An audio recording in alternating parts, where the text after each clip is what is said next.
புதிய போப் பதவியேற்பு விழாவில் இந்தியா சார்பில் மாநிலங்களவை துணைத் தலைவர் பங்கேற்கிறார். கத்தோலிக்க திருச்சபையின் தலைவராக இருந்த போப் பிரான்சிஸ் மறைவை தொடர்ந்து புதிய போப்பாக போப் லியோ அண்மையில் தேர்வு செய்யப்பட்டார்.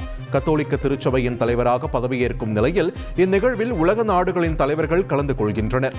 இந்தியா சார்பில் இவ்விழாவில் பங்கேற்க மாநிலங்களவை துணைத் தலைவர் ஹரிவன்ஷ் நாராயண் சிங் மற்றும் நாகாலாந்து துணை முதல்வர் யதுங்கோ பட்டோனை பிரதமர் நரேந்திர மோடி நியமித்துள்ளார்.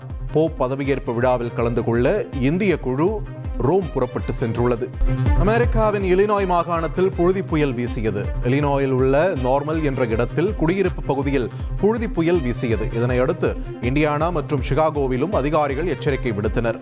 60 முதல் 70 மைல் வேகத்தில் காற்று வீசிய நிலையில் நேரில் பார்த்த ஒருவர் வீடியோவில் பதிவு செய்துள்ளார்.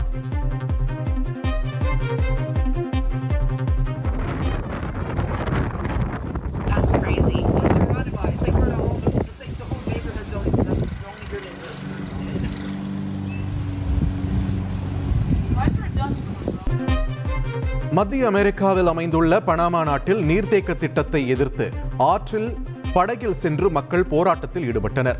பனாமா கால்வாயின் செயல்பாட்டை பாதித்துள்ள நீண்டகால வறட்சியை போக்கும் வகையில் நீர்த்தேக்கம் கட்டும் திட்டம் கொண்டுவரப்பட உள்ளது. இதற்கு எதிர்ப்பு தெரிவித்து ஆற்றங்கரையோரம் வசிக்கும் மக்கள் பனாமா குடிகளுடன் ஆற்றின் குறுக்கே கரிபியன் கடலுக்கு ஏராளமான படகுகளில் பயணித்தனர்.